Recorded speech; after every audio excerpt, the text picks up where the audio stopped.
అందరికీ నమస్కారం అండి. ఈరోజు మనం సత్యం మందపాటి గారు రచించిన కార్యేషు దాసి అనే ఓ చక్కటి కథను విందాం. ఇక కథలోకి వెళ్దాం. గోపాలం ఇంట్లోకి రావటం చూసి వంటింట్లో నుంచి పిలిచింది భామ. ఏమండి, ఓసారి ఇలా రండి అని. గోపాలం ఆ మాటలు విన్నట్టు లేదు. తను తెచ్చిన ఒక పెద్ద ప్యాకెట్టు డ్రాయింగ్ రూమ్ లో పెడుతున్నాడు. ఏయ్ గోపాలం, నిన్నే, ఓసారి ఇలా వంటింట్లోకి రమ్మంటుంటే వినిపించుకోవే. ఈసారి అరిచింది భామ. గోపాలానికి తెలుసు, భామ మొదటిసారి పిలుస్తుంది, రెండోసారి అరుస్తుంది, మూడోసారి కరుస్తుంది అని. అందుకే వస్తున్నా వస్తున్నా అంటూ వెంటనే వచ్చేశాడు. భామ మిరపకాయ బజ్జీలు వేస్తున్నది. కుడి చేతి నిండా శనగపిండి, ఎడమ చేతిలో వాము ఉప్పు కూరిన పచ్చి మిరపకాయలు. చీర కొంచెం పైకి లాగి నడుము దగ్గర దోపుకుంది. తలముంగురులు చెదిరి ఆమె అందమైన తెల్లటి నుదుటి మీద లీలగా నాట్యం చేస్తున్నాయి. గబగబా అక్కడికొచ్చిన గోపాలం ఆమెను చూసి, అమ్మో ఎంత అందంగా ఉన్నావో అంటాడు అనుకున్న భామ, హాయ్, మిరపకాయ బజ్జీలు చేస్తున్నావే, వండర్ఫుల్ అని తన వైపు కూడా అతను చూడకపోయేసరికి కొంచెం నిరుత్సాహపడింది. ఆమె ఎడమ కంట్లో నీరు చూసి, ఇప్పుడు నేనేమన్నానని ఇంతలోనే ఆ కన్నీళ్లు అంటున్న గోపాలాన్ని నృత్య భంగిమలో చేత్తో వారించి, నా ఎడమ కంట్లో నలుసు పడింది, కాస్త ఊదు అన్నది. గోపాలం ఆమెను తేరిపార చూసి, ఏ, నువ్వు ఊదుకోలేవు, ఆ మాత్రం దానికి నన్నంత దూరం నుంచి పిలవాలా అన్నాడు. నా కంట్లో నేనెలా ఊదుకుంటాను గోపాలం, అందులోనూ చెట్టంత మొగుడివి నువ్వు ఎదురుగా ఉండగా. బొత్తిగా బుర్ర బుద్ధి లేకుండా మాట్లాడుతావు అప్పుడప్పుడు, కోపం నటించింది భామ. ఓకే ఓకే అని గోపాలం భామ గడ్డం పట్టుకుని సుతారంగా ఆమె ముఖం పైకెత్తి ఎడమ కంట్లో నెమ్మదిగా ఊదాడు. ఊది పోయిందా అని కూడా అడిగాడు. భామ గులాబీ రేకుల్లాంటి కనురెప్పల్ని పైకి కిందకి టపటపా ఆర్పి, ఆ పోయింది అన్నది తీయగా గోపాలం వైపు చూస్తూ. ఆ పెద్ద పెద్ద కళ్లలోకి చూసి, అమ్మో ఎంత అందంగా ఉన్నావో అన్నాడు గోపాలం తన కళ్ళు పెద్దవి చేసి. ఇందాకే అనవలసిన డైలాగు ఆలస్యంగా అయినా కనీసం అన్నాడు కనుక భామ ఒక చిరునవ్వు నవ్వి, ఏమిటి, ఏదో ప్యాకెట్ తెచ్చారు అన్నది. చెబుతా, అంతకన్నా ముఖ్యమైనది ఒకటి ఉంది అని ముందు కొంగి ఆమె లేత పెదవుల మీద ముద్దు పెట్టుకున్నాడు. పెట్టుకుని ఈ అందమంతా నాదే అన్నంత పోజు పెట్టాడు. చి, పట్టపగలు పట్టపగ్గాలు లేకుండా వంటింట్లో ఏమిటా పనులు, మీరు మరీను అన్నది భామ. నువ్వు బాబు బొమ్మలా ఇప్పుడిక్కడ కనిపిస్తుంటే ఇంకెక్కడో ఎక్కడో అంటావేమిటి, నిజంగా ముద్దస్తున్నావు తెలుసా అన్నాడు గోపాలం. నోరు మూసుకొని బజ్జీలు తిను అని 2 బజ్జీలు ప్లేట్లో పెట్టి గోపాలానికి అందించింది భామ. నిన్ను బాబు బొమ్మలా ఉన్నావని మెచ్చుకున్నాను కదా, అయినా కూడా 2 అన్నాడు గోపాలం. ఒక నవ్వు విసిరేసి తల ఎగిరేసి అన్నది భామ. అవును 2, శ్యాము లలిత వాళ్ళు ఇంకో గంటలో వస్తున్నామన్నారు, అప్పుడు అందరితో కలిసి తిందువు గాని, ఈలోగా ఇది జస్ట్ శాంపిల్. గోపాలం చెట్టుకున్న ఒక బజ్జీ కొరికి నోరు కాలుతుంటే నాలిక బయటపెట్టి, బజ్జీలు వేడిగా ఉన్నాయి అని చేత్తో విసనకరతో విసురుకున్నట్టుగా ఆ మంటలు ఆర్పుకుంటున్నాడు. బజ్జీలు చేయటం పూర్తి చేసి భామ చేతులు కడుక్కుంటూ పగలబడి నవ్వి, అందుకే నోరు మూసుకు తినమన్నాను అంది.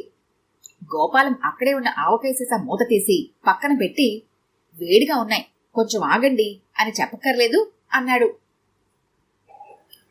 భామ అతన్ని సూటిగా చూసి ఆవకాయ సీసా మూత పెట్టేసి, వేడిగా ఉన్నాయి, కొంచెం ఆగండి అంది మళ్లీ నవ్వి. ఇప్పుడా చెప్పటం అన్నాడు ఉక్రోషంగా. అవును ఇప్పుడే వాయి తీసిన బజ్జీలు వేడిగా ఉంటాయని ఆ మాత్రం తెలీదు అన్నది మళ్లీ నవ్వుతూ. తెలుసమ్మా, కాకపోతే నీ అందం చూసి అవన్నీ మర్చిపోయాను అంతే అన్నాడు గోపాలం ఆవకాయ సీసా చేతిలోకి తీసుకుని మూత తీసి పక్కన పెడుతూ. ఇంతకీ ఏమిటి, ఏదో పెద్ద అట్టపెట్టి తెచ్చి దాచిపెట్టారు, నాకు గిఫ్టా, ఏముంది దాంట్లో అంటూ ఆవకాయ సీసాక మళ్లీ మూత పెట్టింది భామ. సీరియస్ గా చూశాడు గోపాలం. ఏమిటసలు నీ ఉద్దేశం, నన్ను మాటలతో మభ్యపెడుతూ ఆవకాయ సీసాకి మూత పెట్టి దాచిపెడుతున్నావు గట్టిగా అడిగాడు. మళ్లీ నవ్వింది భామ. డాక్టర్ గారు ఏం చెప్పారు, ఊరగాయ పచ్చళ్ళు తగ్గించమని చెప్పలేదు, వాటిల్లో ఉండే నూనె ఉప్పు ఆరోగ్యానికి మంచిది కాదట, అందుకే బజ్జీలు ఈ టమాటా కచ్చప్లో నంజుకొని తినండి, చాలా బాగుంటాయి, కారం కూడా తగ్గుతుంది అని టొమాటా కచప్ ముందుకు తోసింది. అదేం కాదు, ఉష్ణం ఉష్ణేన శీతలమన్నారు శాస్త్రకారులు, మిరపకాయ బజ్జీలు ఆవకాయలో నంజుకు తింటే అసలు కారం ఉండదని దాని తాత్పర్యం. అందుకని నాకు ఆవకాయే కావాలి అన్నాడు గోపాలం ముందుకేసి. భామ ఆవకాయ సీసా తీసి అల్మరాలో పెట్టేసి ప్లేట్లో టొమాటో కచప్ వేసి, ఆ ప్లేట్ తీసుకోండి, రండి ముందు గదిలోకి వెళ్ళి కూర్చుందాం అంది. గోపాలం ఇక ఏమీ మాట్లాడకుండా ఆమె వెనకే నడిచాడు. గోపాలం కూర్చోగానే ప్లేట్ అతని ముందు పెట్టి నెమ్మదిగా అన్నది భామ. ఇంటి పనులు ఎక్కువ అయిపోయాయండి, చెయ్యలేక చస్తున్నాను అని. అదే పనమ్మాయి వస్తుంది కదా అడిగాడు గోపాలం బజ్జీలు కెచప్లో నంజుకు తింటూ. వస్తున్నది, కానీ నేను అందరిలా అన్ని పనులు చేయించుకోవటం లేదు. అంట్లు తోమటం, పొద్దున్నే ఇల్లు ఊడవటం తప్ప వేరే పనులేవి చేయించుకోవటం లేదు. అవన్నీ నేనే చేసుకుంటున్నాను అంది. ఓకే, అది నీ చాయిస్, దానికి నన్నేం చేయమంటావు అన్నాడు గోపాలం. నాకు ఇంటి పనుల్లో కాస్త సహాయం చేయకూడదా అని. ఎందుకు చేయటం లేదు? ఎప్పుడూ చేస్తూనే ఉంటాను కదా. నువ్వే నన్నే పని చేయనీవు. ఫర్ ఎగ్జాంపుల్, ఈ బజ్జీల్లో ఆవకాయ నేనే వేసుకుందాం అనుకున్నాను. నువ్వేమో వద్దని అడ్డం పడ్డావు. కిచెన్లోంచి నా ప్లేటు నేనే తెచ్చుకుందాం అనుకుంటుంటే కచప్ వేసి నువ్వే తీసుకొచ్చావు. భామ పక్కపక్క నవ్వింది. ఇంకా నయం, మీ తిండి మీరే తినడం కూడా ఓ పనిలా చెబుతారు అనుకున్నాను. నేను చెప్పేది మీ తిండి గురించి కాదు అని పక్కపక్క నవ్వటం ఆపేసి సీరియస్గా ముఖం పెట్టి, నేను చెప్పేది మన ఇంటి పనుల గురించి. నాకు మీరు ఇంట్లో సహాయం చేస్తారా లేదా? సూటిగా జవాబు చెప్పండి అంది. గోపాలం గంభీరంగా నవ్వి తన చక్కా కాలర్ పైకెత్తి అన్నాడు. చూసావా మరి, నాకు ముందు చూపు ఎక్కువని కనపడ్డ ప్రతి విధవ ఎందుకంటాడో ఇప్పుడైనా అర్థమైందా? ఇందుకే నువ్విలా అడుగుతావని నాకు ముందే తెలుసు. నాకు ఇంటి పనుల్లో నీకు సహాయం చెయ్యాలనే ఉంటుంది. కార్యేషు దాసుని కదా మరి, అందుకే చెప్పటం ఆపాడు గోపాలం. అందుకే అంటే ఎందుకేమిటి కాళిదాసు? సన్నటి కనుబొమ్మల్ని ఇంద్రధనస్సులా ముడిచి అడిగింది భామ. వస్తున్నా వస్తున్నా, అందుకే నీకు సహాయంగా ఉంటుందని ఇది కొన్నాను. అది సరే కాని నేనన్నది కాళిదాసు కాదు, కార్యేషు దాసు అని. లేచి సోఫా వెనక నుంచి ఆ పెద్ద అట్టపెట్టెని ముందుకు లాక్కొచ్చాడు. మూసని గుప్పట చూపుడు వేలుని తన సన్నటి బుగ్గ మీద వేసుకుని తన పెద్ద కళ్ళని ఇంకాస్త పెద్దవి చేసి అడిగింది భామ. ఏమిటిది దేవదాసు? ఏముంది దాంట్లో? చెబుతా. అయినా మధ్యలో ఈ దేవదాసెవడు? నేను దేవదాసును కాదు, రామదాసుని కాదు, భామదాసుని అంటూ ఆ పెట్టె విప్పి దాంట్లో నుంచి ఒక వాక్యూమ్ క్లీనర్ బయటకు తీశాడు గోపాలం. ఏమిటిది? అడిగింది భామ. Vacuum cleaner. ఇది దుమ్ము ధూళినే కాకుండా రాళ్లని, రప్పల్ని, కొండల్ని, కోనల్ని కూడా జమ్మున లాగేస్తుంది. Most powerful vacuum cleaner in the whole world. కొత్తగా వచ్చింది. కొత్తగా ఉండగానే కొనేస్తే కొత్తగా ఉంటుందని వెంటనే బోని చేసేశాను. అంతేగాని నాకు సహాయంగా ఉంటుందని కాదన్నమాట అన్నది భామ కొంటెగా ముక్కు చిట్లించి. అదేమిటి, నేను నీకోసం ప్రేమతో కొంటే నువ్వలా కొంటె మాటలు మాట్లాడతావు? నీకు ఇంటి పనుల సహాయం చేయటమే భర్తగా నా బాధ్యత, కర్తవ్యం. Don't worry my dear, I am here అన్నాడు గోపాలం అట్టపెట్టెలో నుంచి ఒక్కొక్కటి బయటకు తీస్తూ. ఎంతైందేమిటి అడిగింది భామ తన మెడలో గొలుసు ఎంత సన్నగా ఉందో చేత్తో తడుముకుంటూ. ఎంతైతే నీకెందుకు, తడిసి మోపడైంది.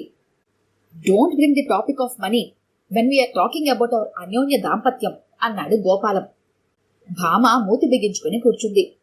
అదిగో, మూతి అలా సన్నగా పెట్టకు, నాకు ప్రేమ ఎక్కువైపోతుంది. నువ్వెళ్ళి కాఫీ పెట్టు. ఒక్క అరకప్పు మాత్రమే సుమా.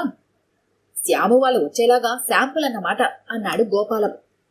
భామ 2 కప్పుల కాఫీ తీసుకొచ్చి గోపాలం చేస్తున్న పని చూసి నిర్ఘాంతపోయింది. ప్లాస్టిక్ బకెట్తో బయట నుంచి మట్టి తెచ్చి డ్రాయింగ్ రూమ్ నేల మీద చల్లాడు. టీవీ కింద, సోఫా కింద గదంతా చల్లాడు. నల్లగా ఉన్న మట్టితో డ్రాయింగ్ రూమ్ అంతా ఘోరంగా ఉంది. ఇదేమిటి ఈ చెత్తంతా పోశారు? ఇవాళ పొద్దున్నే ఇల్లంతా శుభ్రంగా కడిగించాను కూడాను అన్నది మరోసారి నిర్ఘాంతపోతూ. గోపాలం నవ్వాడు. అలా అన్నిసార్లు నిర్ఘాంతపోకు, ఆరోగ్యానికి మంచిది కాదు. నువ్వలా కాళ్ళు పైకి పెట్టుకొని అసుంటే ఆ సోఫాలో కూర్చో. నేను మన సరికొత్త వాక్యూమ్ క్లీనర్తో మొత్తం 10 నిమిషాల్లో శుభ్రంగా వాక్యూమ్ చేసేస్తాను. నువ్వు అద్దంలో మెరిసిపోయే నేల మీద నీ ముఖం చూసుకొని అందమైన నీ నుదుటి మీద బొట్టు పెట్టుకుందువు గాని అని భామను సోఫాలో కూర్చోపెట్టాడు. ఏవండి అని ఏదో అనబోతున్న భామతో, చెప్పాను కదా 10 నిమిషాలు నాకు వదిలే. చెప్పాను కదా 10 నిమిషాలు నాకు వదిలే. ఈ రోజు నుంచి నీకు నేను ఇంటి పని చేసి నాతి చరామి అని వాగ్దానం చేస్తున్నాను. దట్ ఈస్ మై ప్రామిస్ అన్నాడు. ఆ దుమ్మికి పవటి చెంగు నోటికి అడ్డం పెట్టుకుని ఇంకా ఏదో అనబోయింది భామ. మొగుడి చేత పని చేయించుకుంటున్నాను అనే బాధపడుతున్నావు కదూ? No no no no, don't do that. మనది అన్యోన్య దాంపత్యం, అపూర్వ సంసారం, ఆదర్శ కుటుంబం అని చెప్పుకున్నాం కదా. మనిద్దరం ఇంటి పనిలో వేడి నీళ్ళకి చన్నీళ్ళం అన్నమాట అని వాక్యూమ్ క్లీనర్ని సర్ది దాని గోడ దగ్గర ప్లగ్లో పెట్టి స్విచ్ ఆన్ చేశాడు గోపాలం. అది ఆన్ అవ్వలేదు. వాట్ ఈజ్ రాంగ్ అంటూ వైర్లు చెక్ చేస్తున్నాడు గోపాలం. భామ నెమ్మదిగా అంది, ఇందాకటి నుంచి మీకు చెప్పబోతున్నది అదే. మీరు నా మాట అస్సలు వినిపించుకోవటం లేదు. కరెంటు పోయింది. శ్రీ ప్రభుత్వం వారి పుణ్యమా అని ఇవాల్టి నుంచి రోజుకి 4 గంటలు కరెంటు తీసేస్తారట. నిర్ఘాంతపోయి నోరు తెరిచాడు గోపాలం. అలా అనవసరంగా నిర్ఘాంతపోకు గోపాలం. నువ్వు ఇంట్లో నాకు చేస్తున్న సహాయం వేడినీళ్ళకి చన్నీళ్లు కాదు, నాకు మరిన్ని కన్నీళ్లు. ఇప్పుడు ఆ మట్టంతా తీసి శుభ్రంగా ఊడ్చి ఫినాయిల్తో ఇల్లు కడిగితే కాని కాళ్ళు కింద పెట్టడానికి వీల్లేదు. ఎంత పని చేశావు గోపాలం అంది దిగులుగా భామ. ఇంకోసారి నిర్ఘాంతపోదామా వద్దా అనుకున్నట్టున్న గోపాలం బయట స్కూటర్ ఆపి లోపలికొస్తున్న శ్యాము లలితలను చూసి నిజంగానే నిర్ఘాంతపోయాడు. ఈ కథ గనుక మీకు నచ్చినట్లయితే లైక్ చేయండి, షేర్ చేయండి. మరిన్ని ఇంట్రెస్టింగ్ కథల కోసం మా ఛానల్ని తప్పకుండా సబ్స్క్రైబ్ చేసుకోండి.